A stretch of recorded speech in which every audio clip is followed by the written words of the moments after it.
Diabetes and general হাসপাতাল এর শুভ উদ্বোধন এখানে সভাপতি করছেন আপনাদের স্থানীয় সাংসদ জনাব হাফিজউদ্দিন আহমেদ, আমাদের সবারই গুরুজন জাতীয় অধ্যাপক একে আজাদ খান সাহেব, আমাদের সচিব জাহাঙ্গীর আলম, আমার ডিজি অধ্যাপক ডাক্তার ABM খুরশিদ আলম, এখানকার জেলা প্রশাসক মাহবুবুর রহমান এবং আমাদের কার্ডিওলজির অধ্যাপক MA রশিদ সহ সামনে উপবিষ্ট সুধীবৃন্দ।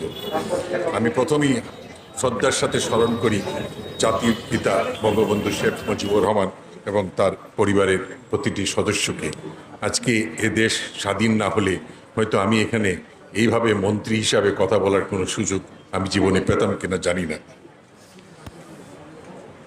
আমি একটা কথা খুব স্পষ্ট সবসময় বলি, আমি কথা কম বলি, কাজ বেশি বলি, কারণ এই বক্তৃতা দেওয়ার আমার কোনো অভ্যাস কোনোদিনই ছিল না। আর এখন তো আমি কোনোদিনই একজন রাজনৈতিক নেতাও না, আমি একজন সাধারণ চিকিৎসক ছিলাম। আমি সারা জীবন আমার পুরা রোগী নিয়ে কাজ করছি। আমি 5 শয্যার থেকে চেষ্টা করে 50, 100, 500 বেডের হাসপাতাল বানিয়েছি মাননীয় প্রধানমন্ত্রীর কল্যাণে।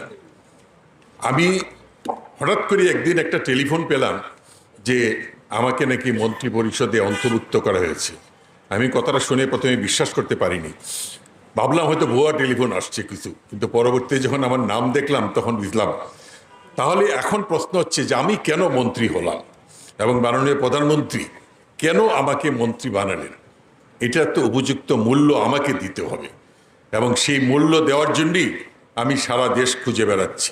কারণ আমি একটা কথাই বিশ্বাস করি যে প্রান্তিক জনসেবা, জনগোষ্ঠীর চিকিৎসা যদি আমি ভালো না করতে পারি, আমার গ্রামের মানুষ, আমার দেশের সাধারণ মানুষের চিকিৎসা যদি আমি উন্নতি করতে না পারি, তাহলে আমি কোনোদিনই বাংলাদেশের স্বাস্থ্য ব্যবস্থা উন্নতি করতে পারবো না। এটা প্রত্যেক সত্য। আজকে এই এত বড় একটা সুন্দর একটা হাসপাতাল, আমি নিজেও তো ডাক্তার, আমি তো সারা জীবন হাসপাতালে কাজ করছি।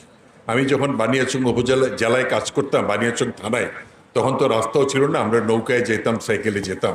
আর এখন তো ডেফিনেটলি অনেক রাস্তাঘাট আমি যা দেখছি এখানকার। তো এত সুন্দর একটা হাসপাতাল, এটাকে যদি আমি স্বাবলম্বী করতে পারি, এইখানে যদি মানুষের চিকিৎসার ব্যবস্থা করতে পারি, আজকে এখানে যদি ডায়াবেটিস রোগীরা এসে চিকিৎসা পায়, এখানে মানুষ ব্লাড প্রেশার চেক করতে পারে, এখানে যদি বাংলাদেশের অন্তঃসত্ত্বা নারীরা এখানে এসে চেক আপ করতে পারে, তাহলে তো কমপ্লিকেশন হবে না। এবং আমার রোগীরা যদি এইখানে চিকিৎসা পায়, তাহলে তারা দিনাজপুরও যাবে না, ঢাকাতেও যাবে না।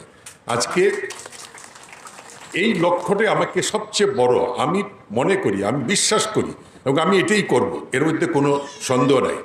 মাননীয় সংসদ সদস্য যেভাবে আন্তরিকভাবে সংসদে উনি বসেন একদিকে, আমি বসি আরেক দিকে, কিন্তু প্রায়ই কিন্তু উনি এসে আমার পাশে বসে আমাকে বলেন এখানকার কথা। আমি অত্যন্ত ধন্যবাদ জানাই, কৃতজ্ঞতা জানাই। এইরকম প্রত্যেকজন সংসদ সদস্য যদি তাদের জেলার হাসপাতাল গুনার জন্য কেয়ার নেন, তাহলে বাংলাদেশের স্বাস্থ্য ব্যবস্থা, হাসপাতাল আরও অনেক উন্নতি হবে। এবং আমি মনে করি, কারণ আমাদের যে উপজেলা হেলথ কমপ্লেক্সগুলো আছে, আমি যত জায়গায় যাই, আজকেও আমি গিয়েছি কমিউনিটি ক্লিনিকে, আমি নিজে গিয়ে ওখানে আমার ব্লাড প্রেশার দেখাই, আমি আমার ডায়াবেটিস চেক করাই। কারণটা কি? কারণটা হচ্ছে মানুষের তাহলে আস্থা ফিরে আসবে। আজকে যদি উপজেলায় একটা স্থানীয় সংসদ সদস্যরা যান, তারা চিকিৎসা নেন, সাধারণ মানুষ হবে কেন একটা মানে সামান্য রোগের জন্য ঢাকায় যাবেন, আর ঢাকার বড় বড় সাহেবরা বিদেশ যাবেন। চিকিৎসা, বাংলাদেশের চিকিৎসকদের মান কিন্তু পৃথিবীর কোনো অংশের কম না। চিকিৎসকদের মান অনেক ভালো, কিন্তু সুযোগ সুবিধা দরকার, তাহলে আমরা চিকিৎসকদেরকে একটা পর্যায়ে নিয়ে যেতে পারি। আমি বিশ্বাস করি আজকে আমি যদি প্রত্যেকটা উপজেলায়, আমি জানি ভীষণ সংকট, আমি মাত্র 6 মাস আমি মন্ত্রী, আমার কিন্তু আমাকে বলা লাগবে না। আজকে সাংবাদিক ভাই বোনেরা আমাকে যেখানেই যাই সেখানেই প্রশ্ন করেন। আজকে স্থানীয় সংসদ সদস্যরা মানে মহান জাতীয় সংসদে দাঁড়িয়ে আমাকে প্রশ্ন করেন ডাক্তার নাই। আমি কিন্তু এটা খুব ভালো করে জানি যে ডাক্তার নাই। আমরা সে লক্ষ্যে কাজ করছি যে আরও কিছু নতুন ডাক্তার নিয়ে আমরা যেন এই সমস্যাটা সমাধান করতে পারি। আর আমরা যদি একটা নীতিমালার মধ্যে রাখতে পারি যে ডাক্তাররা গ্রামে যাবে, আরেকটা জিনিস দেখতে হবে, আমার যে চিকিৎসক গ্রামে যাবে তার বাসস্থানের ব্যবস্থাও কিন্তু আমাকে করে দিতে হবে। অনেক জায়গায় আছে ডাক্তারদের থাকার কোয়ার্টার ভালো নাই। আজকাল কিন্তু মেয়েরা অনেক বেশি উপজেলা হেলথ কমপ্লেক্সে কাজ করে, তাদের নিরাপত্তা দিতে হবে, এই জিনিসগুলো আমাকে দিতে হবে।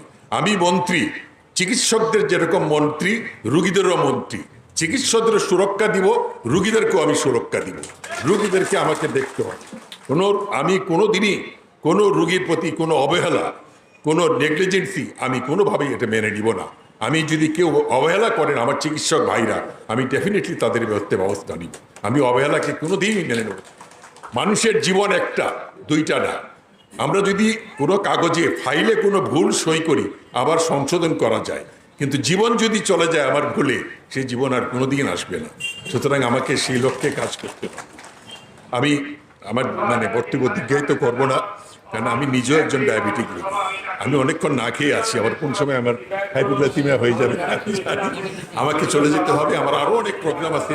আমি পঞ্চগড় যাব, আমি দিনাজপুরের প্রতিটা জায়গায় যাব, কারণ আমাদের মাননীয় সংসদ সদস্য বলছেন আমি দিনাজপুরে আমার অনেক স্মৃতি। আমি প্রায় 70 বছর আগে কান্তজির মন্দিরে আসছিলাম, আমি তখন ছোট, আমার বাবার হাত ধরে। আজকে আমি আমার হাত ধরে আমার ছেলেকে আমি নিয়ে আসছি কান্তজির মন্দিরে। এই 70 বছর আগে আমি আসছিলাম আমার বাবার সাথে, আর ও আসলো ওর বাবার সাথে। সুতরাং এইখানকার অনেক স্মৃতি আমার আছে। সেন্ট ফিলিপস হাই স্কুলে আমি পড়াশোনা করছি, সুরেন্দ্রনাথ কলেজে আমি পড়াশোনা করছি। আমার দিনাজপুরে একটা খুব ভালো, আমার মার খুব একটা প্রিয় জায়গা ছিল দিনাজপুর। আমার মা দিনাজপুরে যতদিন বেঁচে ছিলেন, আমার মা দিনাজপুরের চিরা যাইতো, মা চিরা দিয়ে, দই দিয়া, দুধ দিয়া, আম দিয়া খাইতেন। এই দিনাজপুর এত ভালো জিনিস ছিল।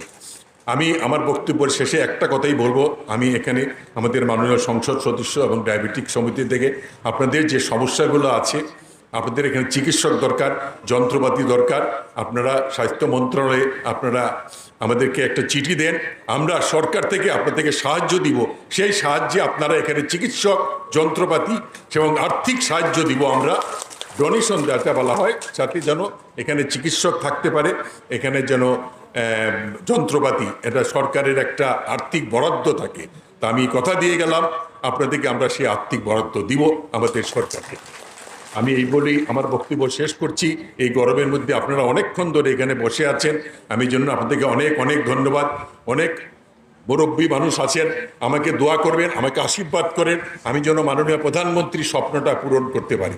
জয় বাংলা, জয় বঙ্গবন্ধু।